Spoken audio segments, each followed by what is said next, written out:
Cláudio, pode ficar. Obrigado, professor André. Gente, é muito bacana ver quando a gente tem uma turma que quer participar, né? Eu acho que isso é muito, e com o André, viu? Excelente condução, André, parabéns, e excelente a participação de nossos alunos. Eu acho que nesse momento da aula presencial que a gente discute educação, né? Isso é muito importante para a gente.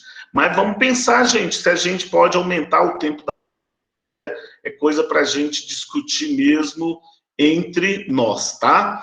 Mas eu queria convidar a professora Dayana Marques, que está trabalhando com geografia política, para assumir essa nossa nova turma. Dayana é uma professora convidada, ela é mais de longe, né, Dayana? Dayana está em outro estado, é uma profissional excelente, vocês já viram pela qualidade do material didático que ela está colocando aí no grupo, né, no nosso ambiente, e aí ela... Seja muito bem-vinda, Dayana, é com você. Obrigada, professor Cláudio. Eu não sei se vocês estão me ouvindo, vocês conseguem me ouvir bem e me ver também? Sim? Bom, pessoal, bom dia. Eu vou dizer o que eu falo em todos os vídeos, que já está decorado. Sejam bem-vindos e bem-vindas, né, a mais uma aula. Eu quero dizer para vocês que é um prazer estar aqui falando sobre esse tema que para mim é especial, né, porque tanto geografia política como geopolítica são os recortes da minha tese de doutorado, que já faz 3 anos, né, que ela foi elaborada, então é sempre bom voltar a esse tema em todos os dias. Eu percebo que tem algo novo para pensar e para discutir sobre isso. Antes de começar mesmo, né, quero dizer que eu li as postagens de vocês no fórum. Infelizmente, eu não consigo comentar todas, mas os tutores estão fazendo um trabalho excelente, né? Então, eles comentam as postagens, eles estão responsáveis por essa discussão. Comentei algumas e eu fiquei muito feliz, né? Não que eu esperasse menos, mas eu fiquei realmente muito feliz pela participação de vocês, pela variedade de temas, né? E também já por entenderem que a geografia política e a geopolítica, ela tem uma versatilidade muito grande, né? Já que não fica restrito a um ou outro tema, a um ou outro autor, né? Mas que tem, desde podemos discutir questões ambientais, por exemplo, inclusive as últimas falas de vocês, eu fiquei pensando, uau, nós vamos voltar nisso daqui a umas 3 semanas, mais ou menos, né, e falar sobre questões ambientais, que para o Brasil também é fundamental, muito importante falar sobre a geopolítica da biodiversidade, a geopolítica da água. Nós temos geógrafos sensacionais no Brasil que estão discutindo, estão debatendo sobre isso. E, além disso, também hoje, né, nós começamos aí uma aula de base falando sobre o território. Lembrando que o nosso intuito, aqui o intuito primeiro não é necessariamente falar sobre questões muito básicas, porque vocês todos são graduados, todos são meus colegas de profissão, todos são professores, mas é começar a discutir, né? Pensar um pouco além, né, dessa visão mais base de território e como é que a gente pode trabalhar isso na escola. Lembrando que, né, para eu passar a palavra para vocês, além de professora universitária, eu também já trabalhei durante muito tempo na educação básica e trabalho hoje também, né, retornei aí há 1 ano no Instituto Federal de São Paulo. O professor Cláudio falou que eu sou de longe, então só para vocês se localizarem, eu estou numa cidade chamada Salto, onde tem a maior queda, né, do Rio Tietê, uma cidade muito bonita, fica bem do ladinho de Itu, entre Campinas e Sorocaba. Então, vocês já perceberam pelo meu sotaque, que é bem diferente do de vocês, e eu estou aqui no interior de São Paulo, e dedicar, né, esse nosso tempinho até às 11 para a gente discutir sobre o território, né, e a geografia política. Antes de começar, porque eu preparei uma apresentação aqui de slide para a gente falar sobre isso, eu queria abrir a palavra e queria convidá-los, né, a mencionar quais foram as experiências de vocês trabalhando com o território na educação básica. Porque uma coisa é abrir o texto do Rafestan, ler e entender o que ele quer dizer, abrir o texto do Rogério Rasbaer, ler e entender o que ele quer dizer, ouvir algumas entrevistas do Milton Santos, assistir a minha aula, e outra coisa na sala de aula. Né? E eu penso que é um desafio trabalhar com conceitos de base da geografia, seja território, seja paisagem, um lugar, na educação básica, né?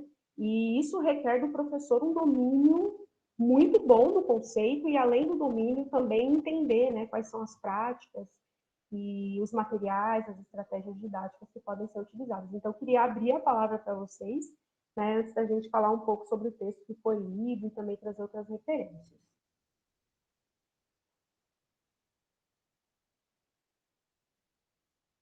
Eu acho que o Flavinho levantou a mão. Se eu não conseguir ver todo mundo, aí vocês podem abrir o microfone e falar, tá? Pode falar, Flavinho.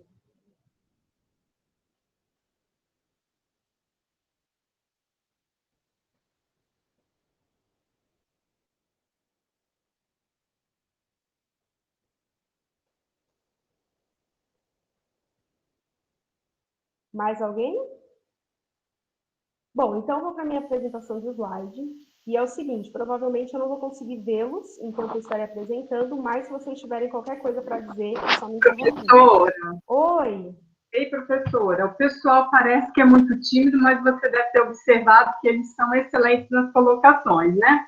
Uhum. Mas olha só, eu vou falar rapidamente até para ver se o pessoal anima antes de você começar a falar, porque eu acho que essas conversas são interessantes, né? Até para dar gás, inspirar, e aí a gente falar.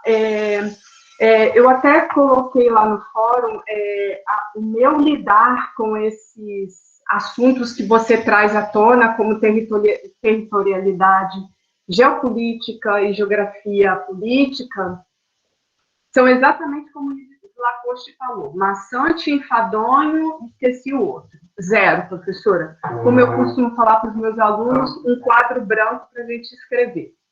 A minha perspectiva em relação à sua disciplina, não foi bem isso que você falou, né? Mas eu quero colocar aqui, a minha perspectiva é mesmo de construir e levar para a sala de aula, porque eu sou professora do 6º ao 9º, fazer essa leitura e ver se esse menino ele consegue entender esses termos que você está trazendo lá, que eu estou me apropriando, né, dos conceitos teóricos lá, para que eles gostem disso, porque eu não tive isso, né, mas acho muito interessante.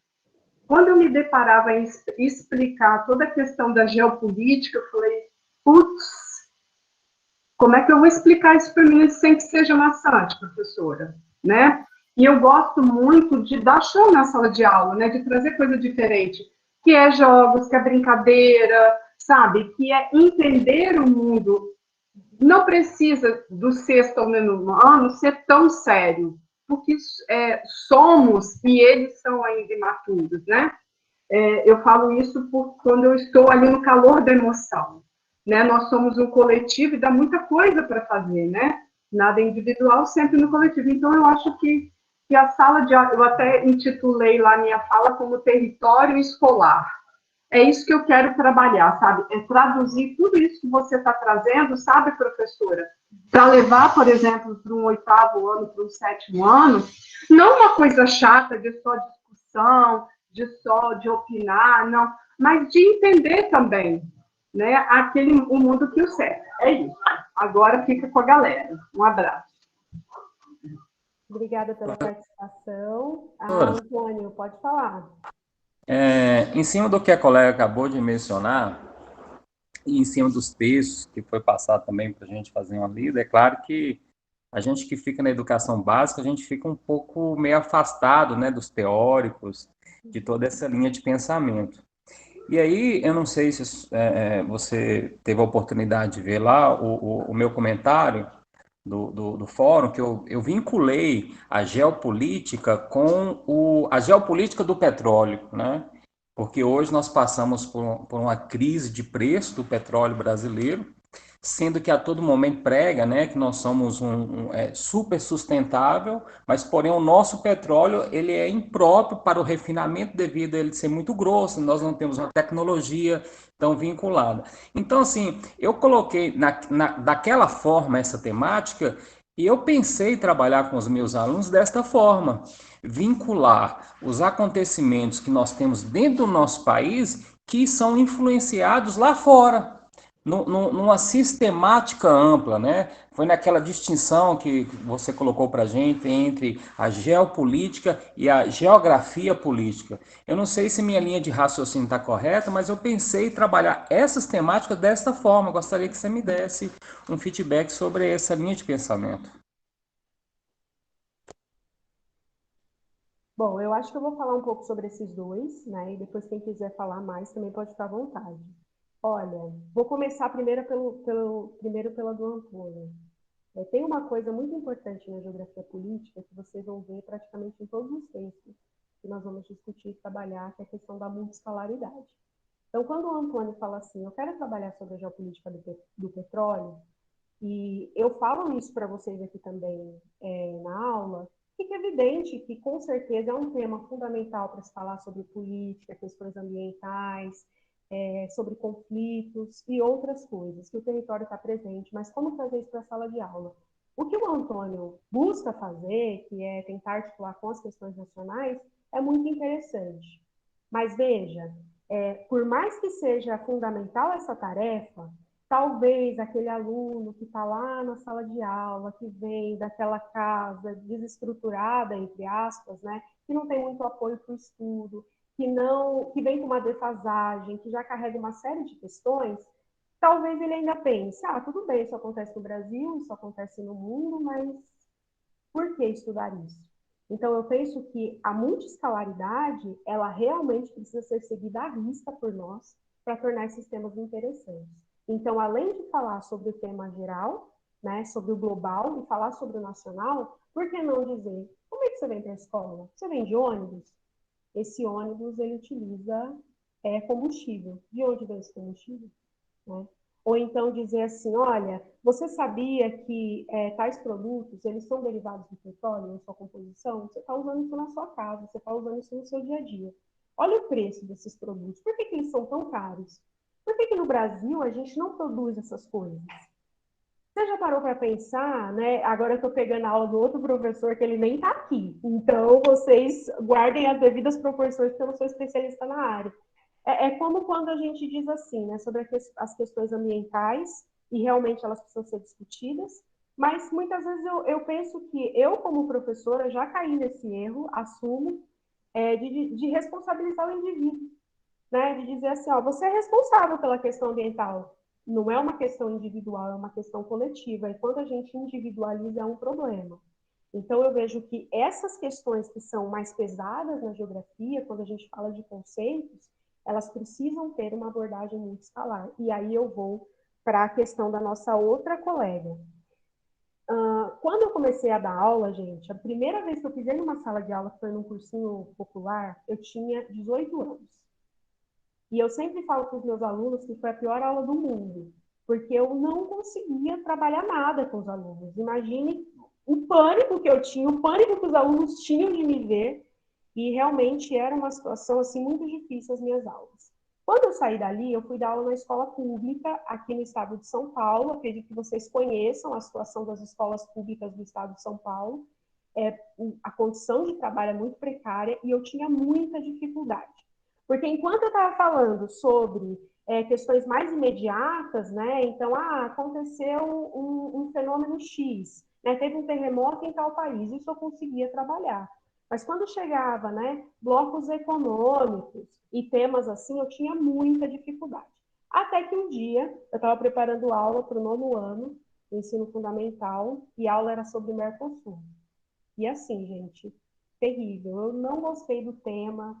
Falei, puxa, o que é que eu vou fazer agora? Como é que eu vou trabalhar Mercosul, gente? Que situação? Por que isso está na apostila?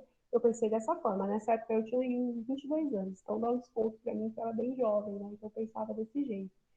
E eu preparei a aula e falei, bom, eu vou pegar ali os acordos, as tarifas preferenciais, vou ver quais são os produtos e vou tentar falar com os alunos que esses produtos eles também utilizam, né? Então, quais vêm do Paraguai, quais vêm do Uruguai, e como é que funciona toda essa circulação dentro do bloco, né? E como é que funcionaria se não tivesse o bloco. E eu lembro que eu fui testar essa aula em uma turma que era muito agitada, né? E eu tinha dificuldade, tinha problemas com essa turma. E, para minha surpresa, foi a primeira aula que eles realmente prestaram atenção. Eu saí de lá encantadíssima e eu fiz um projeto de doutorado para estudar o Mercosul. E assim veio a minha tese. Porque foi dentro da sala de aula que os alunos me motivaram a pensar mais sobre um tema que para mim também era extremamente chato. Eu não queria falar sobre o Mercosul. Eu queria falar sobre outras coisas, porque estavam ligadas mais à realidade dos estudantes. Mas se nós, enquanto país, estamos inseridos num bloco, isso também não está ligado à realidade dos estudantes? Então, ali naquele momento, o que me faltava era uma leitura mais completa. Então, eu pensei, como é que eu vou aprofundar mais a minha leitura para essas questões internacionais? Vou fazer um doutorado e vou tentar pensar sobre isso. Bom, passou-se muito tempo, terminei meu doutorado, fui dar aula na Unesp, fui dar aula na UFSCar e voltei para o Instituto Federal. E hoje é essa estratégia que eu uso nas minhas aulas. Né? Então, tudo tem a ver com o local. Né? O podcast que vocês ouvem, os episódios, eu fiz aqueles episódios para vocês, então eles têm uma linguagem diferente. Mas naquele podcast eu também tenho os episódios para os alunos. E vocês vão ver que a todo momento eu trago lá exemplos do Vale do Ribeira, que é onde eu trabalho numa cidade chamada Registro, e é no Vale do Ribeira, e aí sempre eu trago algum exemplo, ou então tem lá um episódio falando sobre o agronegócio. Né? Então, estava falando sobre o agronegócio, as questões ambientais, os agrotóxicos, e tem uma hora até que eu pergunto, de onde vem a comida que está na sua mesa? E eu acho que é esse tipo de abordagem que falta na geografia política e na geopolítica, quando nós vamos trabalhar os territórios. O que a nossa colega falou de território, a escola ser um território, gente, isso é sensacional. Né? É um excelente ponto de partida. Inclusive, para conscientizar os estudantes de que a escola é importante. Né? Porque ainda falta essa consciência de que a escola é importante e de que os temas que a gente debate na escola também são importantes. Isso, o Registro é quase no Paraná, fica bem longe aqui de onde eu moro, mas fico nessa vida de viagem, por enquanto, com o Covid, né? Estou dando aulas remotas. Mas imagina a dificuldade que seria se eu estivesse dando aulas remotas e falando sobre esses temas lá quando eu tinha 22 anos. Seria impossível. Se eu não tivesse sentado e de fato estudado sobre o assunto, hoje eu teria muita dificuldade. E aí também, né, vem tudo aquilo que os autores da educação dizem, o papel do professor como pesquisador, de pesquisar e de refletir sobre a sua própria prática e também sobre outras questões. Então, quando você for preparar a aula, se você for falar sobre geografia política, não fica só no livro didático, não fica só na apostila, né? Pegue os textos básicos, os mais básicos, é Lacoste, Rafestano, Milton Santos, Rogério Rasbaer, leia para que você se lembre o quanto fazer essas relações são importantes. Porque a gente se esquece, né? Na correria do dia a dia, a gente acaba deixando um pouco passar, né, o quanto essas relações são importantes. E qual é o nosso papel? Nosso papel não é simplesmente elaborar conteúdos, dar uma aula expositiva, né, mas é pensar junto com essas outras pessoas que também produzem o território. Não sei se eu respondi ou se eu contribuí, mas se alguém tiver mais algo para falar, ou os próprios colegas que acabaram de participar, vocês podem ficar à vontade.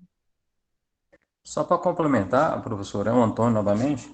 É muito bacana quando você faz essas analogias com a teoria e o ensino na prática mesmo, que eu acho que o que, vou falar de mim, talvez tenha outros colegas aí que podem concordar ou discordar, mas ajuda demais para a gente no dia a dia da sala de aula, né? Essa vinculação da teoria, como fazer em prática de sala de aula, como é que deve abordar esse tema.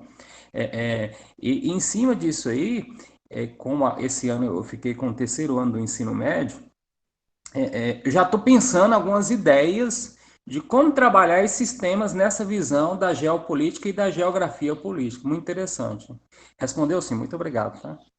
Eu tenho uma coisa ainda para dizer, que o meu trabalho tornou-se muito mais eficiente quando eu comecei a usar cartografia com os alunos.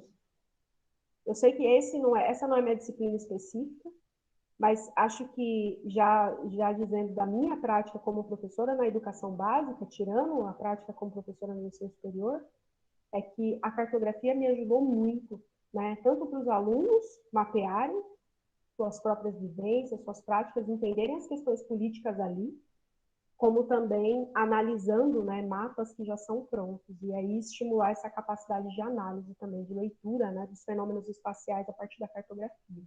Então, acho que é um ponto importante também para a gente comentar. Certo? Mais alguém? Então, eu vou fazer o seguinte, eu vou abrir aqui... Professora, deixa eu só deixar Fica à vontade, Aline. uma dica. Primeiro, muito prazer em conhecê-la. Eu gosto muito de trabalhar essa questão de territorialidade, comparando o ser humano, que é um animal racional, né, com outros animais, que também os alunos entendem muito essa questão do território no mundo animal, sabe? E se for, por exemplo, sexto ano, eles gostam muito e compreendem mais. Mas é um assunto bem difícil de ser trabalhado, eu acho, muito difícil, principalmente quando entra ali depois, né, no território árabe, aquela confusão lá, e aí já complica. Isso é uma coisa importante a se dizer, né? Se o estudante não entende o seu próprio território, como é que ele vai entender as questões do Oriente Médio? Porque aí, quando você fala de Oriente Médio, você não está falando só sobre o conceito de território, você está falando também dos conflitos. E conflitos que são diferentes dos conflitos que a gente tem no Brasil ou na América Latina. Os conflitos do Oriente Médio, eles são conflitos que, às vezes, passam na televisão, às vezes o aluno tem acesso na escola, talvez, dependendo das conexões que ele tem, ele vai encontrar nas redes sociais, muito dificilmente, mas imagina, né? O quanto se coloca no lugar do aluno, né? O quanto para ele não é difícil entender um conceito super complexo, que a gente passa na faculdade 4 anos discutindo, mais a especialização, mais o mestrado, mais o doutorado, mais todos os eventos, e quando a gente senta para ler sobre, a gente descobre coisas novas, o quanto para ele não é difícil, sem todo esse arcabouço, né, discutir algo que parece tão distante. Mas a gente não está falando num contexto de globalização, é por isso que veio aquela minha primeira aula em vídeo lá. Né? Ao invés de a gente falar especificamente sobre as áreas, vamos falar de qual contexto a gente precisa considerar. Nesse contexto da globalização, diante de todas as transformações que nós estamos vivendo, num espaço reticulado tão complexo, as questões políticas elas são importantes em todas as escalas. Então, por exemplo... Exatamente. Ô, professor, a gente tem que... O problema aí é esse recorte temporal e espacial. Se você for mexer com a geopolítica, por exemplo, igual você falou do povo árabe lá no Oriente Médio, você tem que voltar tanto na história, é uma linha do tempo tão enorme que conta essa história para você entender, né? E aí o recorte temporal você não consegue fazer, e aí o recorte espacial, né, está distante do aluno, né? Está lá, longe, junto com a cultura também, que é diferente. Eu acho difícil demais. E é por isso, Aline, que quando a gente prepara uma aula, a gente tem que ter um objetivo bem estabelecido. É aquele beabá que faz diferença. Né? Porque se meu objetivo for falar sobre a questão histórica também, vou ter um tipo de abordagem. Mas se o objetivo for dizer que nos territórios existem conflitos, eu posso dizer, olha, no Oriente Médio, esses conflitos são predominantes por questões culturais, sociais, ambientais. No Brasil, também temos conflitos por questões culturais, sociais e ambientais. Mas veja, a nossa história é a história do colonizado. A nossa história é a história de um país que recentemente passou por esses processos. Então, existem conflitos em territórios. Eles são diferentes. Aqui na nossa cidade, tem um conflito também. Qual é? E aí a importância dos alunos mapearem, né? E pensarem sobre o lugar onde eles vivem. Mais alguém? Professora. Sim. Bom dia, Paulo César. Eu deixei o comentário aí, mas só que eu estava sem microfone no momento e eu não consegui falar. Professora, eu tive a oportunidade de ter uma experiência muito bacana para poder tratar sobre o território na escola onde eu estava dando aula, que eu estava dando aula para os alunos da EJA, e muitos deles, a maioria adolescente, eles tinham envolvimento com o tráfico de droga ou passagem pelo tráfico de droga. Então, eu comecei a fazer abordagem sobre o território a partir dessa realidade. Então, eu comecei com alguns alunos, fulano, você já foi naquela loja, naquela outra parte do bairro? Não, professor, lá eu não posso ir, não. Mas por que você não pode ir lá? Não, porque lá é o território de outra pessoa. Então, a partir da fala dele, eu puxei o conceito de território. Foi um tema que eu estava, assim, um pouco receoso de tocar, justamente pela sensibilidade de se tratar de questão de droga e tudo mais, né? Mas eu consegui abordar de uma forma leve, e até mesmo aqueles alunos que tinham envolvimento, né? Se a senhora ter ideia, tinha aluno com tornozeleira na sala. Então, eles começaram a participar de uma forma muito fluida e eles começaram a expor a compreensão daquele conceito, obviamente não com o linguajar que a gente costuma utilizar, mas de uma forma muito integrada mesmo, como o bairro todo funciona, como é que as questões de fluxos de entrada, de saída, onde que o território começa e onde ele começa a se transformar. Então, foi a partir da realidade, né, da escola onde eu estava dando aula ali, foi muito, muito importante abordar a partir dessa realidade. E foi uma experiência bacana, porque todo mundo, sem exceção, prestou atenção, participou e conseguiu desenvolver um pouco a partir daquela escala ali. Gente, eu vou mostrar um mapa, mas assim, se mais alguém... O Rodrigo está com a mão levantada. Então, Rodrigo, enquanto eu tento colocar na tela, você pode falar o que você quiser falar. Não sei se você queria falar alguma coisa mesmo. E eu quero mostrar um mapa sobre tráfico de drogas em Belém, né? Ilustrar um pouco o que o Paulo César falou e olha como é que a gente pode usar a cartografia. Esse já é um mapa pronto, né? Mas, enfim, com outros temas, né, que não são tão polêmicos, de repente os alunos poderiam fazer os próprios mapas. Eu vou mostrar para vocês. E, enfim, eu espero que ilustre um pouco sobre o que eu estou querendo dizer. Pelo que eu vi aqui, eu não vou seguir a minha apresentação. Não sei se vocês já estão vendo.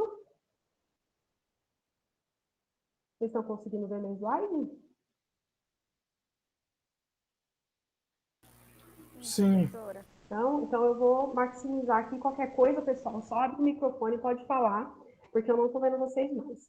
Veja, esse aqui é um mapa que eu peguei um artigo, eu vou pegar aqui o nome do autor, né, para quem depois, né, quiser trabalhar com esse tema, quiser procurar, enfim, é um artigo muito bom, porque ele vai falar sobre território, território zona, território rede, e vai dar o exemplo lá no estudo de caso de Belém. Então, o artigo se chama Território Rede, Território Zona do Narcotráfico na Metrópole de Belém. Esse conjunto de slides aqui, eu não sei se vai dar tempo de trabalhar ele todo, porém ele já está lá no Moodle, né? E aí vocês vão poder ter acesso. Bom, então aqui nós temos esse mapa, né, que trata sobre a rede de distribuição do tráfico de drogas em Belém. Então veja que aqui ele fez dois mapas, né? O primeiro mapa, então, mostra aqui, né, a Grande Belém. Nós temos em vermelhinho aqui, né, a sede de município. As setas em vermelho são os principais fluxos, né, de passageiros e as principais vias. Nós temos aqui a questão da hidrografia. E percebam que nesse outro mapa aqui, que a escala já é diferente, nós temos os portos. Esses portos aqui, pessoal, eles são clandestinos. Não sei se vocês estão conseguindo ver o meu mouse. Eu estou mostrando com o mouse, não sei se vocês estão conseguindo ver. Mas eu estou falando aqui do segundo mapa, né, do mapa da direita, então eu tenho esses círculos que estão em laranja e que são portos clandestinos. Veja, quando você mostra, né, caso seja do mesmo município ou de outro município, mas tentar fazer essa relação, né, entre geografia e o território rede, né, entre política também, né, porque o tráfico de drogas ele existe, o Estado tenta combater, em alguns casos a gente tem até associação de alianças, enfim, várias coisas acontecendo. Veja que, a partir desse mapa, eu consigo apresentar uma rota regional da rede de distribuição do tráfico de drogas em Belém. Aqui eu posso falar sobre a importância das vias para estabelecimento dessa rede. Veja a importância da hidrografia, que acontece aqui no caso do estado do Pará e não necessariamente acontece em outros estados. Então, quanto, né, o conhecimento sobre o território, nesse caso aqui, para essa rede é importante. Então, quem atua nessa rede, né, quem são os agentes? Aí eu estou falando tanto das pessoas que estão no tráfico, como do Estado, né, na figura da polícia, por exemplo, que faz a fiscalização. Conhecer esse contexto é fundamental. E agora veja que esse mapa, né, que é o mapa da direita, é o mapa de Belém. Então, só de Belém, né, a gente já consegue entender o quanto esses portos clandestinos, que aí se a gente for falar sobre redes, né, são pontos importantes na rede, portos e outras infraestruturas de transporte, quando esses portos clandestinos, eles não são fundamentais para que essa circulação aqui aconteça. E veja o quanto a cartografia nos ajuda a entender. Eu não sou de Belém, né? E acredito que a maior parte de vocês, ou talvez ninguém da sala seja, mas a partir daqui a gente já tem uma ideia. E quem tiver oportunidade, pesquise sobre esse artigo, porque esse artigo ainda vai trazer, dentro da cidade de Belém, quais são os principais pontos da rede, do ponto de vista dos bairros, para essa distribuição do tráfico de drogas e muitas outras questões. Então, é importante que a gente consiga discutir, né, sobre assuntos, quando você vai falar sobre geografia política, né, e da dimensão desse tráfico de drogas, é mundial, né, mas está ali no bairro, né, está ali com as pessoas que não têm oportunidade e que estão atuando nessa rede. Eu vou só parar meu compartilhamento, ver se alguém quer falar alguma coisa, ou se tem alguém aqui falando alguma coisa no chat. É isso, Paulo. Obrigado por compartilhar sua experiência, né? É um tema que a maioria de nós ficaríamos apreensivos em tratar, mas, por outro lado, é um tema que está na bibliografia, né? Então, se você pegar aí geógrafas como a Leila Dias, a Adriana Dorfman, que são muito importantes, que falam sobre fronteiras, elas tratam sobre esses temas. Inclusive, para quem fica apreensivo, essa pode ser uma bibliografia que te ajude, né, a entender um pouco melhor quais são as questões que podem ser discutidas. Mais alguém quer falar algo? Bom, então eu vou voltar lá para minha apresentação, e aí eu não consigo ver o chat, então vocês, por favor, caso tenha alguma coisa para dizer, vocês interrompam, não tem problema, tá? Então, bom, nessa minha pequena exposição, porque só restam 20 minutos de aula, eu quero trazer de novo as discussões que o Rafessan trouxe no texto que vocês leram, e também um segundo texto, que acredito que a maioria já teve acesso também, que é o mito da desterritorialização, do fim dos territórios à multiterritorialidade, lá do Rogério Reis Baer. Então, como é que esses dois autores entendem os territórios e as dinâmicas que estão relacionadas a esses territórios, e qual é a contribuição que eles nos trazem, né, para fazer uma leitura contemporânea. Bom, então, a primeira coisa que a gente precisa considerar é que território e espaço geográfico não são sinônimos. Para nós, né, isso é uma coisa corriqueira, né? Todos nós, desde lá do primeiro ano da graduação em geografia, nós já temos bem estabelecidos, né, que território e espaço geográfico não são iguais. No entanto, aí vem a importância, quando nós vamos falar sobre esses temas com os estudantes, de mencionar o quanto as pessoas são importantes na geografia, o quanto os agentes são importantes na geografia. E aí, quando eu falo a gente também precisa ter um pouco de cuidado, porque muitas vezes nós falamos assim, a multinacional, o movimento social, a população, o Estado, como se eles fossem entidades. Mas existe nome, sobrenome, CPF, CNPJ para todos esses grupos. E muitas vezes, quando a gente não trata sobre essas especificidades do nome, do sobrenome, do CPF, do CNPJ, de quem são, né? Quem faz parte do Estado, né? Quem faz parte da multinacional, quem faz parte da população, a gente acaba se excluindo. E a partir do momento que eu excluo, né, quem são esses agentes, eu não consigo lidar de forma efetiva com a questão do território. Porque os territórios, eles pressupõem uma apropriação. E essa apropriação, ela vai ser feita por algum agente, alguma coisa. E é esse processo de apropriação que a gente vai chamar de territorialização. Veja, é importante contextualizar sempre quem são os atores, como eles se apropriam e qual é o contexto. Porque uma coisa é falar sobre uma população indígena que está no processo de requerimento de delimitação de terra no contexto atual. Outra coisa é falar sobre uma empresa multinacional que está no processo de requerimento para atuar numa determinada área e está usando meios diferentes e também alianças diferentes da comunidade indígena. Então, além do contexto, é importante sempre estabelecer quem são e como se apropriam do território.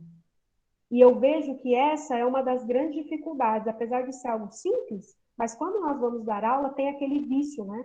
A população, o território, o estado. Qual território estou falando? Uma coisa é falar sobre o território aqui na minha cidade, outra coisa na cidade onde você mora, outra coisa na Amazônia. São lógicas diferentes, são atores diferentes, apesar de a maior parte desses atores estarem relacionados a dinâmicas que são comuns, né? Como no caso da globalização, do movimento da economia, das transformações sociais. A gente tem um grande guarda-chuva, mas existem as especificidades.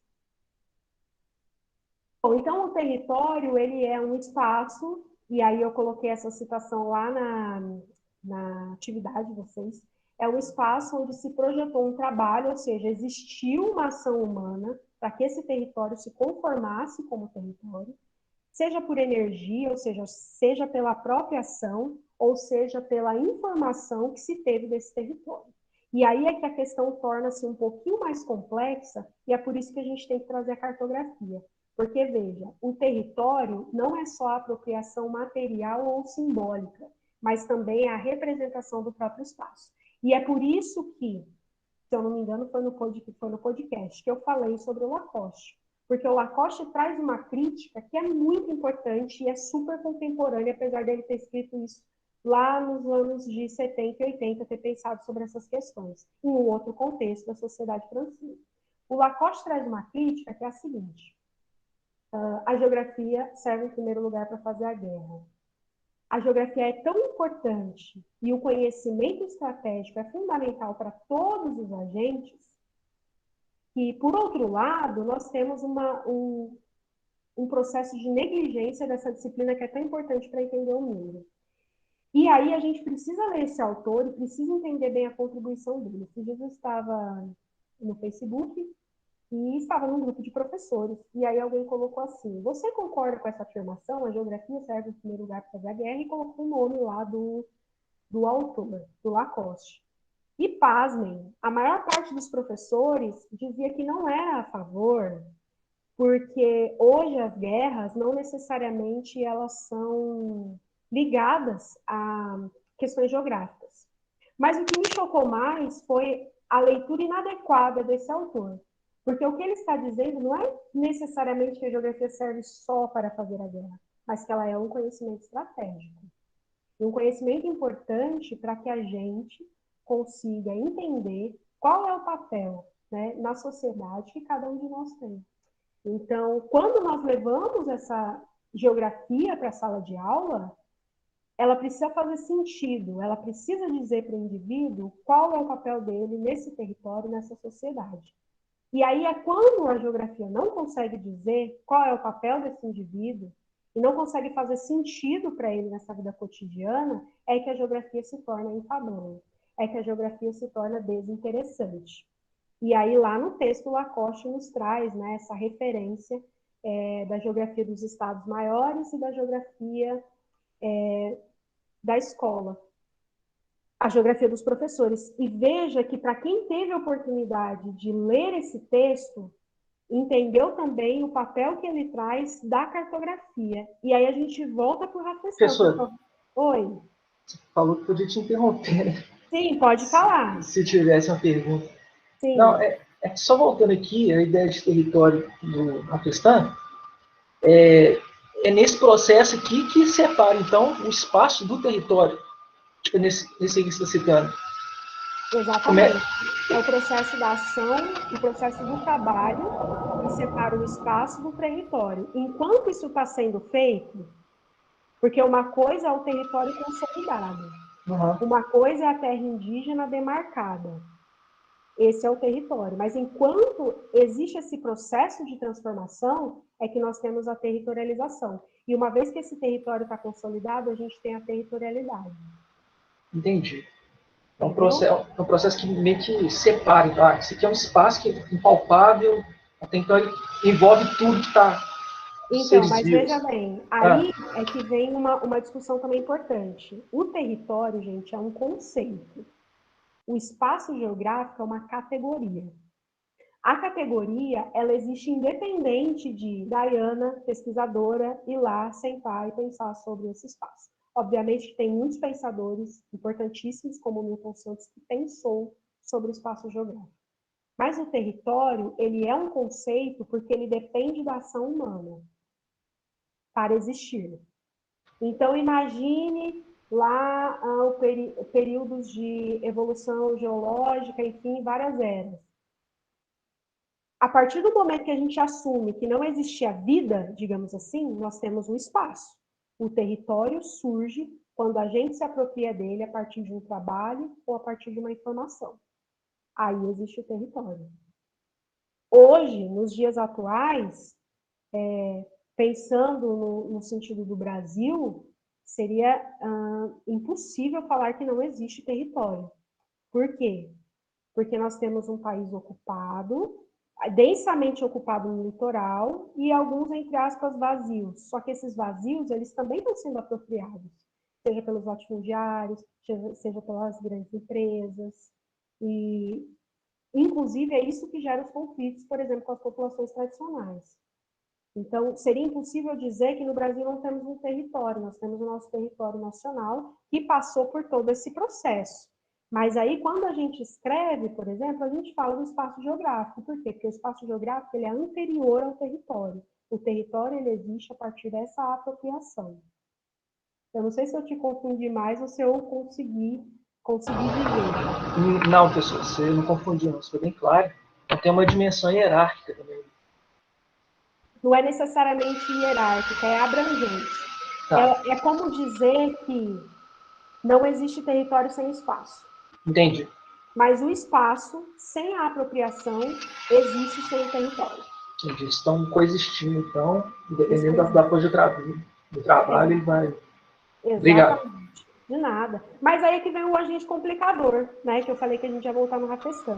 Que é a questão que, a partir do momento que você representa um espaço, por exemplo, vou fazer um mapa de uma área que ainda não foi ocupada por ninguém, né? Então não tem empresa, não tem população, mas existe, enfim, ali uma jurisdição do Estado, mas ocupação de fato não existe. Aí, esse meu processo de representar já torna aquele espaço um território. E, enfim, por isso, né, é tão importante entender a cartografia não como um desenho ou como uma imagem, mas como uma apropriação desse espaço que está sendo representado. Então, uma vez que eu, como uma fazedora de mapas, sento em frente ao meu computador, levanto os dados e faço um mapa, eu estou me apropriando desse espaço. Portanto, estou tornando território. Por quê? Porque a minha visão vai selecionar o que é importante ou o que não é importante de ser representado. Vou passar para vocês aqui o próximo slide, né, para ter uma dimensão sobre essa questão política e o território, né? Então, aqui eu tenho duas projeções que todos vocês já trabalharam com os alunos, né? A projeção de Mercator e a projeção de Peters. Elas surgiram em contextos muito diferentes. A projeção de Mercator é lá do século XVI e a de Peters já está ali no período pós-guerra, né? Século XX. Elas surgiram em contextos diferentes, por objetivos diferentes, mas vejam, aqui nós já temos bem estabelecido visões de mundos distintas e que podem alterar significativamente a visão de quem lê o mapa a partir de projeções diferentes. Então, a cartografia é muito importante. Quem utiliza essas projeções já está entendendo o território a partir de um determinado prisma. E sobre isso, né, como geógrafos ou professores de geografia, nós precisamos ser críticos. Tem aqui um próximo, né, um GIF que eu peguei da internet, do período da eleição nos Estados Unidos. Então, veja, está escrito em inglês, mas é mais ou menos essa tradução. A terra não vota, pessoas votam. Então, veja a diferença, né, de votos do Partido Republicano e do Partido Democrata, de acordo com os símbolos que foram indicados para a representação cartográfica. Aí vem a importância de conhecer o território e conseguir representá-lo. Porque, veja, quando você fala assim que você vai fazer mapas com os alunos, né? É uma coisa muito importante, é uma atividade e tal. Não, não é só uma atividade, né? Olha a diferença do uso da simbologia, de zona para ponto. Olha o quanto isso não pode alterar aquele eleitor que não tem muita informação, aquela pessoa que não acompanha o que está acontecendo, não acompanha debate, não acompanha ninguém. Aí ela olha o mapa e fala, puxa, eu estou meio indeciso aqui, acho que vou tomar a minha decisão em base com quem vai ganhar. A gente sabe que no Brasil isso acontece muito. Né? E aí eu posso dizer sobre o meu estado, né? O estado de São Paulo elege deputados, assim, que seria inacreditável essas pessoas serem eleitas. E eles são eleitos por quê? Justamente por conta desse discurso. O fulano vai ganhar, então vou votar nele. Então, veja o quanto a cartografia, com uma simples mudança, pode alterar, né, essa leitura e essa visão política. É claro que a gente está falando daquelas pessoas que não têm acesso a todas as informações, mas se a gente for trazer para a realidade brasileira, é uma quantidade considerável. Professora, Fala. bom dia, Sueli. Então, é muito interessante quando a senhora coloca a ideia do mapa como apoio, né, para essa explicação, a gente usar o mapa como embasamento. Quando a Aline citou como seria trabalhar a explicação no Oriente Médio, né? Uhum. Lendo alguns textos do Carlos Walter, ele fala isso, que se a gente olhar no mapa, como é formado o território de Israel? Ele é mais fino, né? Ele é mais alongado. Então, ele tem menos costa. Então, assim, o próprio relevo, ele já propicia as estratégias políticas que são adotadas ali, né? Então, assim, se a gente tiver um embasamento do mapa para explicar o território e a gente conseguir trabalhar isso aí, fica bem mais fácil mesmo. Depois que eu ouvi esses textos dele, eu achei muito interessante. E aí eu comecei a assistir alguns vídeos. Ele tem muitos videoaula gravados, entrevistas. Não só ele, tem outros também. É muito interessante. Era isso. E aí tem uma coisa importante, né? Se a pessoa não sabe fazer mapa, ela vai conseguir ler o mapa? Ela vai conseguir ter uma visão crítica no sentido de refletir quando ela olhar esse mapa aqui com a representação jornal? Ou será que vai passar desapercebido? Então, aí é importante também, para fenômenos da geografia política, ou que podem ser tratados na geografia política, é fundamental que esses atores do local, eles mapeiem a sua própria realidade. Aí vem aquelas metodologias, né, mais jovens, a partir da década de 80, da cartografia social, por exemplo, onde os próprios povos fazem o mapeamento, né, e tira um pouco dessa visão do técnico, do pesquisador, que vai lá, faz o mapa, seja para a própria comunidade ou para uma empresa, e expressa ali apenas a sua visão. Quando a comunidade faz o seu próprio mapa, aí sim essa comunidade se expressa e consegue reivindicar os seus direitos. E aí a cartografia social tem uma ampla gama de textos e referências que todo mundo pode procurar e pode entender um pouco melhor como funciona, qual é o processo, né, de elaboração desses mapas. E aí, olha que poderoso, né? Se nós levarmos essa prática para a sala de aula e pedir para os alunos mapearem, por exemplo, problemas, né? Vou trabalhar sobre questões ambientais, super amplo, falar sobre os acordos ambientais. Mas na nossa cidade também tem questões ambientais. Vamos mapear essas questões? Por que será que o poder público não está fazendo nada? Né? Quem são os agentes ligados a esses problemas ambientais? O que eu posso fazer? Será que eu consigo me mobilizar? Será que já não tem gente que está se mobilizando e eu ainda não conheço? Então, são questões que a gente pode trabalhar. Eu vou passar isso aqui, porque agora eu vou falar um pouquinho, né, sobre a concepção do Rasdaer, e está meio em cima da hora. Então, professor Cláudio, eu prometo que eu demoro aqui mais uns 10 minutinhos só. Bom... Daiane, não tem ninguém para fechar a sala, a escola, você fica à vontade, tá? Aí fica com vocês aí. Tá, mas enfim, eu vou correr aqui para o pessoal conseguir, para a gente conseguir trabalhar, né, os conteúdos. Então, lá no texto do Hasbaer, por uma outra globalização, não. O mito da desterritorialização, ele vai falar sobre algumas concepções e dimensões do território. Então, o território ele pode ser jurídico, político, simbólico, cultural ou econômico. Aqui eu coloquei algumas imagens para ilustrar essas diferentes dimensões, mas eu preciso dizer para vocês que a gente faz essa divisão aqui só para fins didáticos, né? Porque os territórios, eles podem ter 2, 3 dimensões, ou até mais, né, dimensões, de acordo com as dinâmicas que são próprias. Então, aqui eu tenho um exemplo, né, da dimensão jurídico-política, e aqui a fronteira, né, coloquei aqui o exemplo da tríplice fronteira, né, Brasil, Argentina e Paraguai, e como é que esses países, a gente pode pensar, estabeleceram essa fronteira, né, aí tem questões históricas.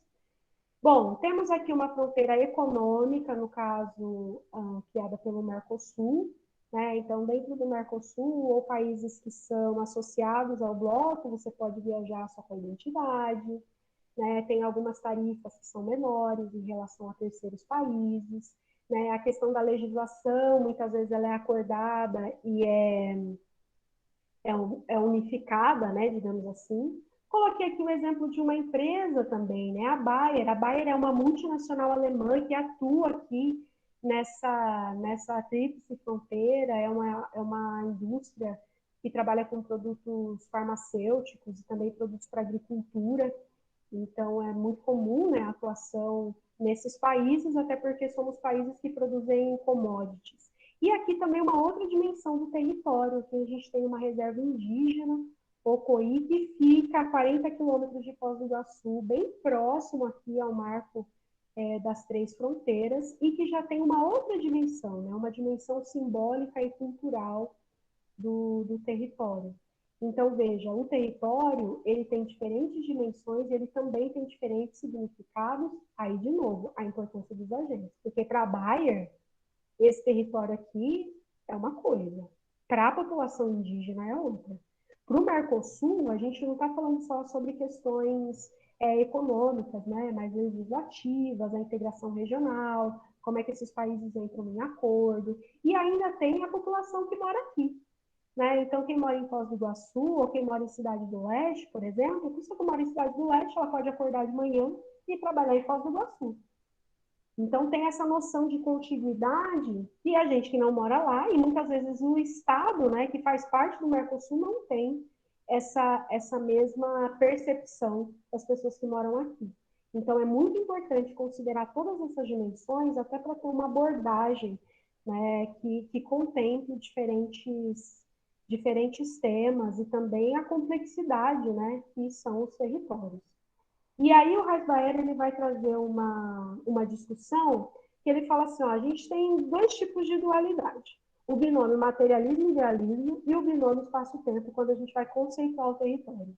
Então, tem autores que partem apenas do material e dizem, olha, o território é o material.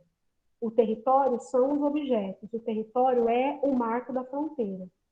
Quando outros vão dizer, ok, não é bem assim, porque o território ele é simbólico. Então, se existe ali uma apropriação cultural, se existe ali uma identidade criada, ali temos um território. E vai dizer que o problema dessas abordagens é que muitas vezes elas se opõem, quando, na verdade, elas deveriam ser lidas de forma conjunta. E aí, outra crítica também é espaço-tempo, né, que muitos tratam o território apenas da perspectiva da organização espacial e outros apenas da perspectiva das transformações no tempo. E aí é que vem a proposta do autor, do Hasbaer, mas a gente também vê isso no Rafestan. Inclusive, nesse texto aqui, o mito da desterritorialização, ele cita o Rafestan como um exemplo de uma conceituação que seria integradora, ou seja, que consideraria esses 4 aspectos: o material, o simbólico, o espaço e o tempo. E é aí que vem aquela expressão do território como um híbrido. Né? Então, muitas vezes as pessoas ouvem, nossa, território como um híbrido, o que isso quer dizer? Isso quer dizer que é aquele território que considera diferentes aspectos, diferentes temas, diferentes dimensões.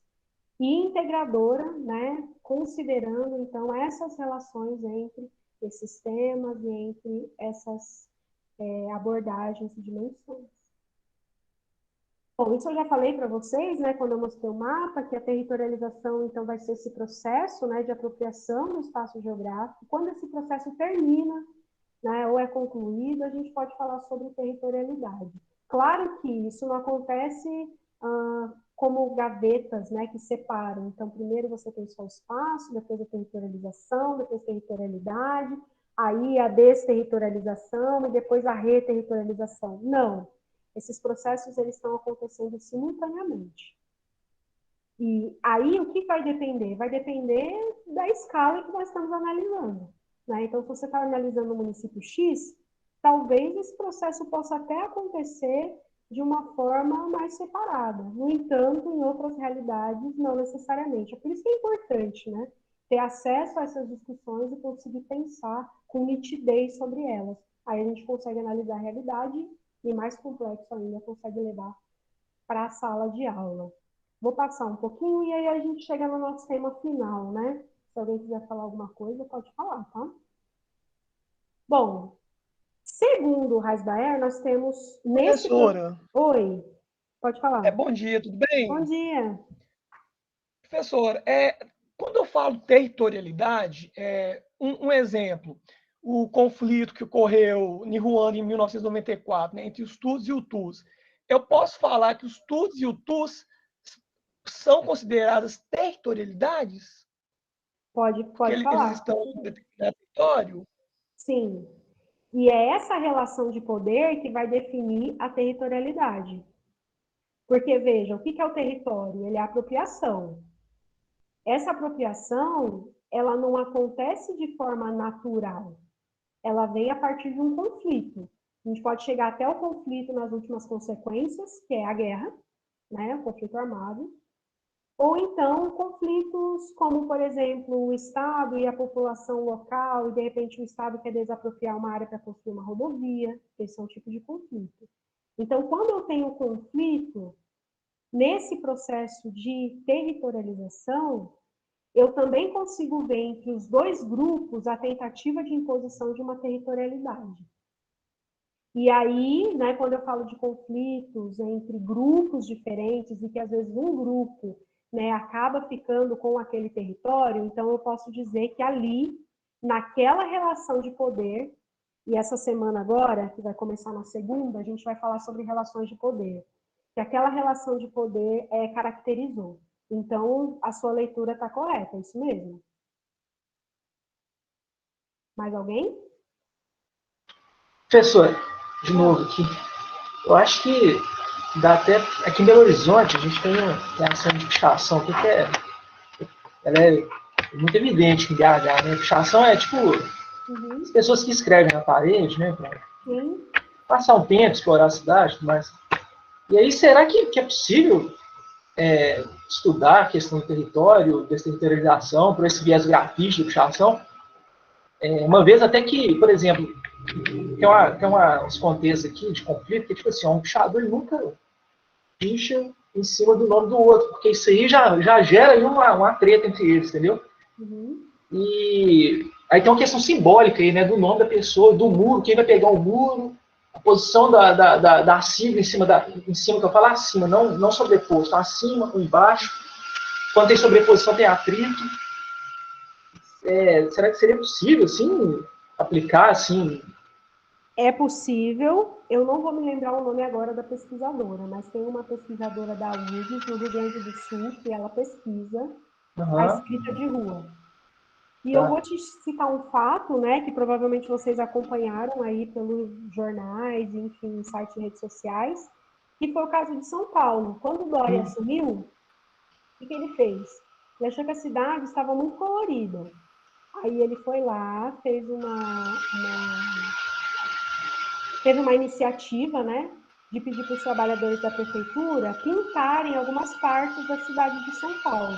Para quem já foi em São Paulo, né, conseguiu ver a quantidade não só de pichação, né, de escrita de rua, mas também de grafites. Então, tem muitos artistas que são reconhecidos no mundo inteiro e que vão até São Paulo para fazer seus grafites. E aí ele resolveu apagar o maior mural de grafite da América Latina com uma tinta cinza. E ele apagou. Então, eu acredito que vocês tenham acompanhado, porque a repercussão dessa ocasião aí, desse acontecimento foi muito grande, porque era o maior mural da América Latina, né? E não era pichação, né? Porque existe aí, enfim, a gente não precisa entrar nesse mérito, mas existe aí a discussão, né? O que é arte, o que não é arte, inclusive entre os próprios artistas, e era um mural de grafite que o governador ele não gostou do grafite e pediu para apagar, e foi apagar. Então dá sim para estudar. Bom, a gente vai ter aí esse processo, e eu já adianto que esse processo é um processo duplo. Né? Então, a gente tem a desterritorialização acontecendo por um lado, que é a destruição dos territórios. A gente pode usar aí no aspecto simbólico, né? A tentativa de apagamento de algumas práticas culturais e simbólicas, por exemplo. A gente, nesse processo de desterritorialização, tem a redefinição das fronteiras, e é importante dizer que as fronteiras existem e que elas estão passando por um processo de mudança. Inclusive, fronteiras são muito diferentes, se impõem de formas muito distintas de acordo com os agentes. Né? Então, uma coisa é o imigrante venezuelano que tenta entrar no Brasil, outra coisa é uma multinacional que tenta entrar no Brasil. As fronteiras aí, elas se impõem de formas distintas, mas a gente não vai entrar nisso, porque a nossa próxima aula síncrona é sobre fronteiras. Bom, nós temos aí também o cyberespaço, que é o espaço geográfico, porém o espaço geográfico tecnificado, né? Com todas as técnicas da informação, tecnologias, etc., e que resultam numa desterritorialização também, porque muitas vezes isso tem um impacto, né, nas identidades, né, na massificação das identidades, por exemplo. E nós temos o caso das diásporas. Muitas diásporas nós podemos citar aqui, mas daqui a pouco vou passar para vocês bem rapidamente umas imagens da diáspora haitiana que aconteceu após o terremoto. E junto desse processo, né, enquanto acontece essa desterritorialização, nós temos uma reterritorialização. Por um lado, então, nós temos a destruição dos territórios, nós temos uma reconstrução dos territórios. E esses territórios, eles se reconstroem e passam a se tornar, então, uma base física estável para a sobrevivência de um grupo. Né? Então, reconstruir o território é fundamental. Vou usar o caso do migrante, eu acho que eu posso passar aqui. Então, vamos falar de desterritorialização primeiro. Né? Aqui nós temos algumas imagens e temos um mapa. Né? Então, esse mapa, ele fala sobre as principais rotas do fluxo migratório dos haitianos no Brasil. Então, veja, eles saíram do Haiti, alguns foram para a República Dominicana, não ficaram por lá por conta do preconceito racial, e a gente pode falar isso depois na aula de fronteiras. Foram para o Panamá, do Panamá, alguns para o Equador, outros para o Peru, e de lá adentraram aqui por cidades fronteiriças do norte do Brasil, no território brasileiro. Esse mapa aqui ele foi feito em 2011, né? Então, depois aqui ainda a gente teve outras movimentações, né? Como, por exemplo, para Manaus, para a cidade de São Paulo, para Porto Alegre, para Curitiba. Né? Então, um grande contingente dessa população aqui migrou também para essas outras cidades brasileiras. Mas eles vieram, então, pelo canal do Panamá, e os que tinham uma condição financeira melhor vieram de avião e tal, outros tiveram que fazer essa travessia, né? Por exemplo, aqui entre Lima e Brasileia, através dos coiotes, né? Que eram os atravessadores que cobravam para entrar com essas pessoas no Brasil. Esse aqui, gente, foi um processo de desterritorialização. Então, essa população, ela saiu do Haiti justamente por conta, né, do terremoto e também por outras questões políticas e econômicas, e aí elas passaram, né, por esse processo até chegada ao Brasil. Chegando no Brasil, elas então enfrentam, né, esse desafio cotidiano de se reterritorializar. E aí tem vários artigos que vão falar sobre o uso de redes sociais, que ajudam, né, esses migrantes a se identificarem uns com os outros, criarem comunidades e também estabelecer no Brasil, arrumar trabalho, esse tipo de coisa. Aqui eu trouxe 2 recortes, né, de reportagem, que a gente pode trazer a discussão na próxima aula sobre a diáspora haitiana. Então, O primeiro é uma reportagem de 2012, e olha o título da reportagem, olha como o discurso ele é importante, né, de ser analisado. Acre sofre com a invasão dos imigrantes haitianos, ou seja, o Brasil está sendo invadido, né, o Acre está sendo invadido por essas pessoas. Para a pessoa que lê e que não tem, né, esse costume de interpretar os fatos e não tem conhecimento do que aconteceu no país, pode levar isso a sério, né, e criar um discurso um pouco maior e perigoso, né, um discurso xenofóbico. E a segunda, né, sem empregos haitianos perambulam por cidades do Acre. Né? Então, as pessoas estavam aqui no período de lazer e a reportagem foi lá e se aproveitou dessa situação, né, para falar um pouco sobre os migrantes. Então, imagina, você está num processo aqui de saída, né, do seu território, desarticulação em relação à cultura, etc., etc., e ainda existe todo esse discurso. Eu vou passar essa imagem, nós vamos voltar nela na aula das fronteiras, porque está muito grande a aula aqui. E essa segunda imagem, eu vi essa imagem a primeira vez que eu estava escrevendo um capítulo de livro, e eu usei essa imagem, e foi chocante ver essa imagem pela primeira vez, ainda é, né? Porque o que aconteceu aqui? Os migrantes que migraram de Santa Helena para Pacaraima, eles estavam assentados, né? E houve uma denúncia de um como posso dizer, um dos comerciantes locais, sobre um suposto roubo que teria sido feito por alguém, e aí foi acusado um venezuelano. Então, as pessoas acabaram incendiando, né? Essas coisas aqui são coisas que eles trouxeram da Venezuela, e aí a reportagem tem um título: Os venezuelanos que perderam até a foto dos filhos no conflito em Pacaraima. É interessante observar que essa reportagem aqui traz essa ação como um protesto, né? Então, protesto contra a presença dos venezuelanos ali, incendiando acampamentos e queimando seus pertences. Bom, aí nós temos as resistências, né, contra esse processo de destruição dos territórios e, ao mesmo tempo, essa demanda para reconstrução dos territórios, a reterritorialização. Coloquei aqui vários movimentos diferentes, então tem o MTST, que luta pelas moradias, né, e fala sobre o déficit habitacional no Brasil, por exemplo, e a quantidade de pessoas que não têm casa. O MST, que também fala sobre a questão fundiária, né, a estrutura fundiária brasileira e luta pela reforma agrária. O movimento dos atingidos por barragens, né, que é um movimento muito importante, porque os atingidos por barragem, eles passam diretamente por esse processo de desterritorialização, e aqui o movimento Passe Livre, né, que luta aí tem até um documentário chamado Por uma Vida Sem Catracas, né, que é o slogan do movimento, e que fala sobre o transporte público, sobre o cumprimento da função social, da propriedade urbana, que está garantida lá na Constituição de 88. E tem um ato que aconteceu agora em fevereiro, que achei interessante trazer para vocês, que é o ato do padre, né, do padre Júlio, que foi lá e resolveu tirar esses paralelepípedos que foram colocados pela gestão, né, do prefeito Bruno Covas na cidade de São Paulo. Esse ato aqui é um ato interessante para a gente discutir essa relação entre geografia e política, né, sobretudo, aqui ele está tirando, né, os paralelepípedos, aqui ele está participando na esquerda de uma manifestação onde ele colocou flores, né, no lugar das pedras.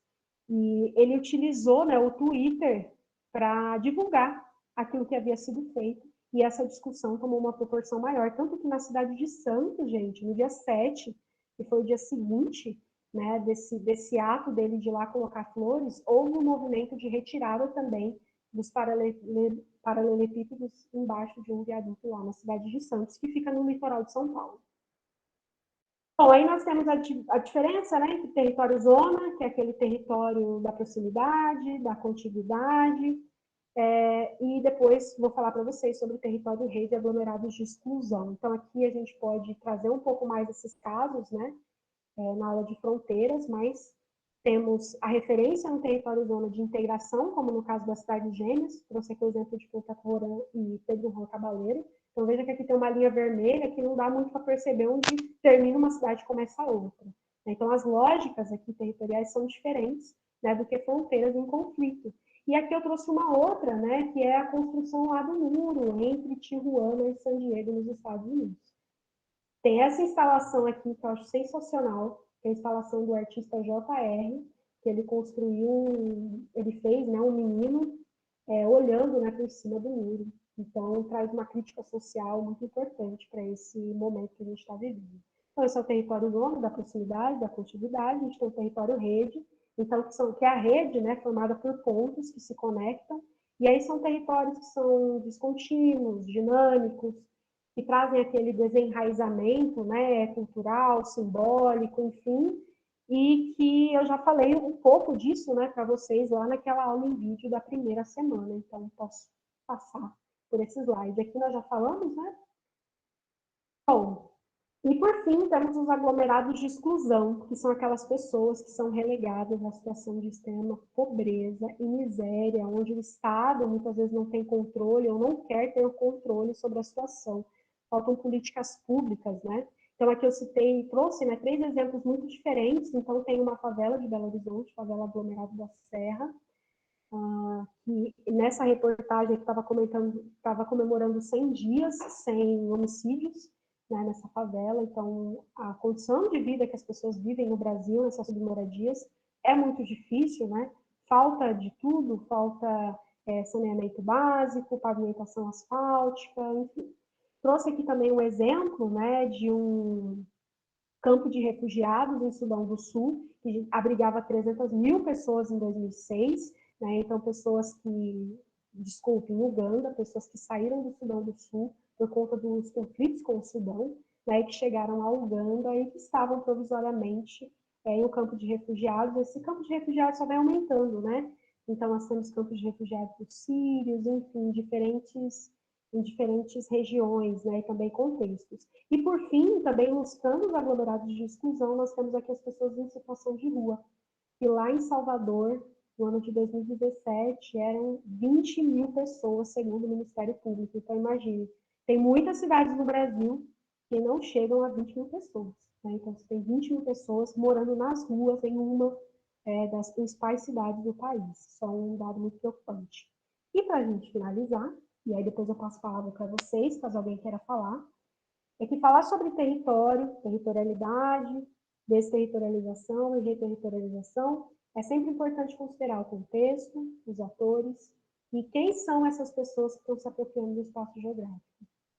Ao mesmo tempo, a gente precisa refletir sobre qual é o nosso papel, né? Então, qual é o meu papel na comunidade em que eu vivo, onde eu trabalho, né? Quais são as reflexões que eu trago e que me ajudam a entender tanto a minha posição, mas, sobretudo, o meu papel nesse coletivo que se apropria do território. Acho que essa é uma coisa relevante para a gente pensar. E também, uma consideração lá do Rogério Hasbaer que ele traz, é que, nesse período da globalização, nós estamos vivendo ritmos, velocidades e níveis diferentes de um processo constante de desreterritorialização. Então, no caso dos migrantes, ao mesmo tempo que eles se desterritorializaram, eles se territorializaram no Brasil, né? Se reterritorializaram. E tem ainda alguns casos de algumas populações que são retiradas, mas depois, por alguma legislação, né, elas retornam e voltam, então, a tentar reconstruir as relações que tinham ali. Bom, pessoal, é isso. Né? Se vocês tiverem alguma pergunta, alguma consideração.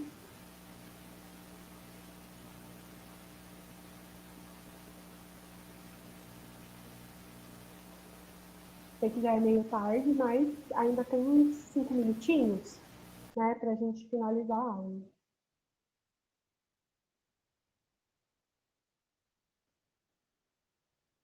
Vi aqui, antes que alguém fale, os slides já estão lá, eu coloquei antes da aula, então vocês podem baixar, podem usar, tá bom?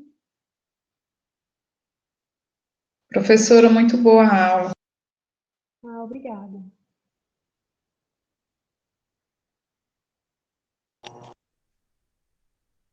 Seu microfone está desligado, Jéssica, agora foi. Agora foi, né? Saí aqui do horário, perdão pelo barulho, gente. Uma dúvida. A senhora fala sobre o conceito aí de desterritorialização e deu o exemplo aí dos haitianos, né? E, no caso aqui, isso me fez pensar, aqui em Contagem, já quase bem perto mesmo aqui de Belo Horizonte, mesmo onde eu estou, tem uma área do Ceasa Minas, que ela foi ocupada por dezenas de famílias, acho que chegou até centenas. Na época eu cheguei, durante a graduação, eu cheguei a visitá-la, e essa área, o Ceasa retomou o controle, né, dessa área, e essas famílias, né, ficaram aí, né, sem todo o apoio necessário, e a gente não sabe, na verdade, que rumos que todas essas famílias tomaram, né? A gente pode imaginar que muitas foram parar nas ruas. Esse conceito de desterritorialização, ele também vale para essa questão aí, porque no caso do haitiano foi um outro contexto, né? Foi uma situação lá de civil. Aqui também foi por uma retomada de um território que já era um terreno, né, particular, que no caso pertencente à Ceasa Minas. E aí eu poderia utilizar isso como um exemplo para esses alunos também, essas duas escalas? Sim, com certeza, pode usar como exemplo. E tem uma coisa que eu acho que é importante dizer, inclusive eu te agradeço pela sua fala, que é o seguinte: às vezes a gente associa desterritorialização e reterritorialização apenas para populações locais, minorizadas, etc. E esses processos, eles podem ocorrer, por exemplo, com grandes empresas. Né? Então, uma empresa, ela se territorializa e ela também pode se desterritorializar, considerando, um exemplo, não vai mais atuar no Brasil. Né? Então, quando uma empresa, uma multinacional, ela estava atuando no Brasil durante 20, 30 anos e ela resolve ir embora, esse é um processo de desterritorialização. Obviamente, quando é população local, a gente vai falar sobre cultura, a gente vai falar sobre aspecto simbólico, etc. Mas, veja, a desterritorialização de uma empresa também vai causar desemprego. Esse desemprego vai exigir do Estado umas políticas públicas que, às vezes, o Estado não vai considerar ou não vai tomar. Então, são questões que a gente precisa discutir, né? Não fica, esses conceitos, eles não são exclusivos, inclusive de território, para populações minoritárias, etc, etc. A gente discute muito esse nível porque são populações que não têm voz. E é importante que a gente traga isso para a sala de aula, justamente porque eles não têm voz. Né? E dar voz também para os alunos que são indígenas, quilombolas, ribeirinhos, etc. Mas também são processos que podem acontecer com grandes empresas, por exemplo, multinacionais, etc. Muito obrigada. Eu nunca havia pensado pela questão também econômica aí, usando uma empresa aqui nesse conceito. Muito obrigada. Nada. E aí, mais alguém? Professor Dayana. Oi. Outra pergunta né, eu me chamo Paulo, sou tutor do Pode Mantena, e aqui em Sete Lagoas está acontecendo um movimento. Algumas famílias elas entraram, né, num território da prefeitura, né, uma ocupação, né? Eu não gosto do termo invasão, não. Uma ocupação, aí se chama ocupação CDD, né? Cidade de Deus. Está acontecendo no bairro Cidade de Deus. Aí, nesse processo de ocupação, a prefeitura, ela acho que entrou com uma ação de querer tirar essas famílias. Então, eu posso também falar para os meus alunos que, a partir do momento que essas famílias ocupam esse espaço, né, que seria, eu posso falar que é municipal, né, e está ocorrendo um processo de reterritorialização, quando essas famílias entram nesse território, né, que eu vou chamar território, não é isso? Quando elas ocupam, elas estão dando um novo caráter, né, social, cultural, econômico naquele território. Então, eu posso falar que é um processo de reterritorialização? Pode, inclusive, também porque essas famílias elas vieram de outros lugares. Que lugares foram esses? Né? Então, ali de onde elas vieram, também vai ocorrer uma mudança, né? E elas trazem todo esse aspecto simbólico, cultural, social, as articulações que eles já têm entre eles vão criar outras articulações, eles vão passar por um processo de identificação. Então, pode dizer sim para os seus alunos, esse nome está correto. Obrigadão. De nada, eu acho que agora é o Flávio, né, Flávio? Bom dia, professor. Está ouvindo? Estou com problema. Está ouvindo? Bom dia, professor. Primeiramente, meu nome é Flávio, né? Eu sou do Polo de Cristais, sou de Belo Horizonte. E eu achando interessante a questão da geopolítica, da geografia política. E porque rico as matérias, a bibliografia também muito rica, né? Passando por Maiquinha, David Lacoste, Hatzel, e eu, pensando, eu estava fazendo um diálogo com o Ronaldo, que é aluno também do curso, do Polo de Tamarantiba, que eu estava dialogando com ele, primeiramente é o seguinte: qual que é a nossa compreensão em relação à diáspora africana? Qual que é a nossa compreensão em relação à diáspora hebraica? Eu acho que a partir, né, desses dois dados, a diáspora africana e a diáspora hebraica, nós podemos, inclusive, entender o mundo, do ponto de vista geopolítico, o mundo ocidental. E também, entre aspas, o mundo oriental.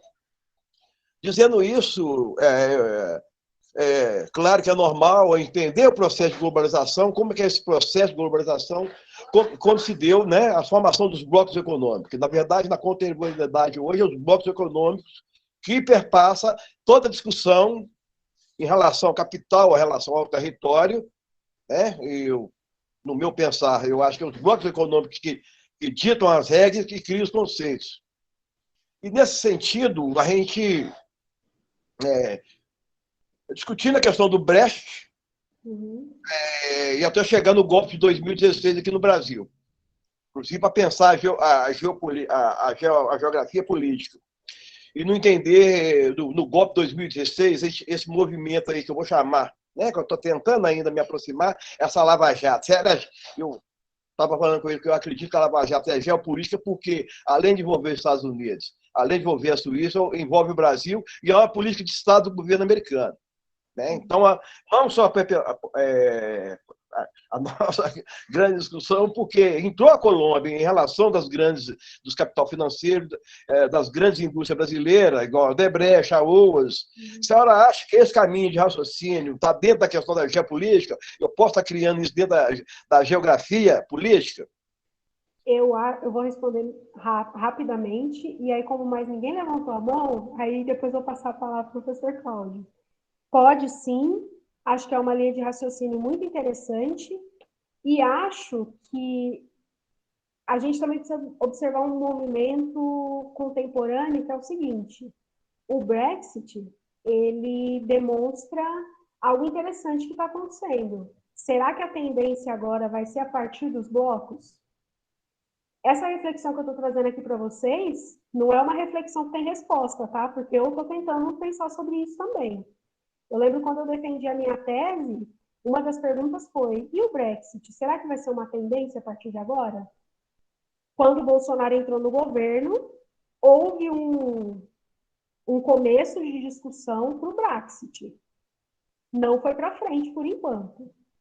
Mas a gente está se afastando cada vez mais dos acordos. O próprio ProSul, que foi criado em 2019 por Chile, Colômbia e Brasil, né? E o Bolsonaro falou: não, vamos sair da Unasul, a Unasul é ideológica, vamos para o ProSul e tal. Até hoje, gente, ele não apareceu em uma reunião. Eu comentei isso no fórum, na resposta de alguém lá. Ele não apareceu em uma reunião para tratar sobre Covid-19. E essas reuniões estão acontecendo desde março do ano passado. É o único chefe de Estado que não vai. Só vai o ministro das Relações Exteriores. Então, será que não é uma tendência também, junto com a tendência, é uma dupla tendência, né? De fortalecer o bloco, mas ao mesmo tempo alguns países se afastarem? Vou deixar essa para você refletir. E quando você tiver uma reflexão mais apurada, já que você está nesse intuito junto comigo, você compartilha comigo, por favor. Que acho que é uma questão interessantíssima que a gente precisa pensar. Fala.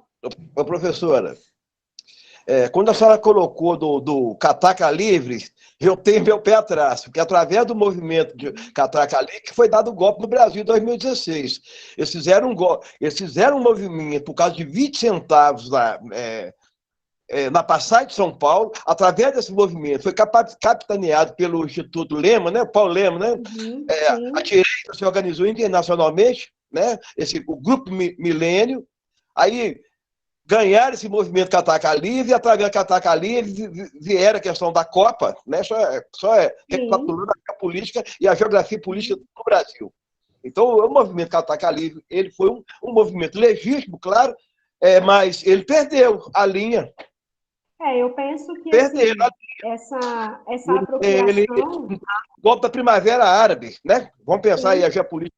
Eles entraram na mesma questão da Primavera Árabe. Então, foi ruim para o Brasil. O impacto que nós estamos sofrendo hoje, Hoje, mesmo a gente não estando na pandemia, essa discussão em sala de aula é muito rica, mas, entre aspas, é proibido, inclusive, antes. A gente não pode se ater nessa discussão em sala de aula. Por exemplo, eu trabalho com alunos do segundo e terceiro ano, né, quando a gente vai falar da geopolítica mundial, da globalização, claro que eu tenho que entrar com os fatos do dia a dia. Até quando a senhora coloca aí da questão do território, a regionalização, eu trabalho muito com a geografia urbana, eu chamo muito de regulação fundiária.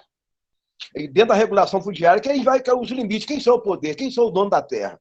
Até pensar, quando eu coloco isso na sala de aula, que eu vou colocar o território e a geopolítica, mas olha, a geopolítica aqui do país começou, do ponto de vista da geografia política, começou com as capitanias hereditárias, ou não, né?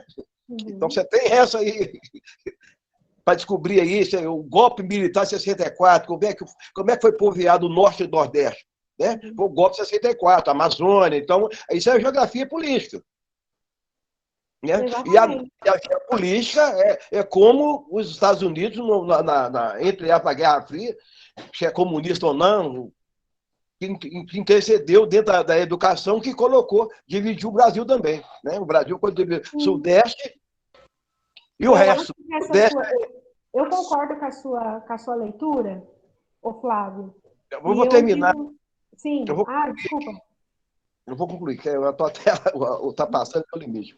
Então, dentro dessa perspectiva que eu acho que tanto a educação ambiental, essas duas disciplinas e a geopolítica, vem num momento muito oportuno para acalorar o debate. Já vem, parabéns aí a turma de coordenadores da UFVJM, que traz essas duas disciplinas nesse momento tão importante, um momento muito difícil, né, que a gente está passando, que está vivendo, que esse momento de carestia, tudo aumentou, o povo está anestesiado. Com essa toda dificuldade, eu ainda consegui fazer um debate, ontem dialogar com alguns amigos, alguns alunos. O Brasil, com o pessoal discutindo BBB e final de campeonato brasileiro. É essa mentalidade que eu tento tentar na educação ambiental, mudar essa mentalidade. As pessoas se atendem no seu dia a dia. Né? E o Brasil hoje está parado na questão do BBB e campeonato brasileiro. Mais de 240 mil mortos do Covid. Várias, né? O temporal que caiu em Belo Horizonte, né? No último domingo, devastou muitas casas, né? Que aí é do ponto de vista do território, né? Que é essa retornização que você, inclusive, colocou na aula. Como que a gente vai, né, começar a pensar isso e nós mesmos, eu estou junto disso, pensando no BBB, que é campeonato brasileiro. Então, falta para a gente um pouco de conhecimento. Eu acho que é nisso aí que a educação ambiental entra, é nisso aí que a geografia política entra, eu acho que é nisso aí que a geopolítica entra, nesse pensamento e trazer, né, reconquistar esse espaço e trazer as pessoas com essa dimensão do pensamento do dia a dia. E muito obrigado pela aula da senhora, parabéns. Eu que agradeço a presença de vocês. Só para finalizar, né, o movimento Passe Livre é um movimento legítimo até hoje, com todas as pautas, inclusive dialogando lá com os direitos que estão na Constituição, mas aí vem a importância da gente pensar sobre o cyberespaço e sobre as redes. Ele foi apropriado. E ele foi apropriado, inclusive, com a hashtag Movimento Sem Partido. E esse Movimento Sem Partido, e aí eu concordo super com a sua análise, esse Movimento Sem Partido resultou nesse caos que a gente tem hoje, né? Inclusive, é um movimento sem partido que hoje politiza tudo, inclusive a vacina. Que é política, mas politiza no sentido de ter um discurso anti-vacina, digamos assim. Gente, muito obrigada pela aula. São 56 pessoas aqui, nós passamos 40 minutos, eu peço desculpas, mas na próxima oportunidade, né, eu tenho certeza que vai ser também um debate enriquecedor falando sobre fronteiras. Professor Cláudio, não sei se você quer falar alguma coisa, mas da minha parte, acabou por aqui. É só agradecer pela belíssima aula, Dayana, e é você que encerra, tá? Gente, muito obrigado pela participação e vamos continuar todo mundo junto para fortalecer a participação e a voz ativa de vocês, que nós vamos ter um curso de qualidade. Uma boa tarde. Tchau, tchau, pessoal. Tchau, tchau. Obrigada.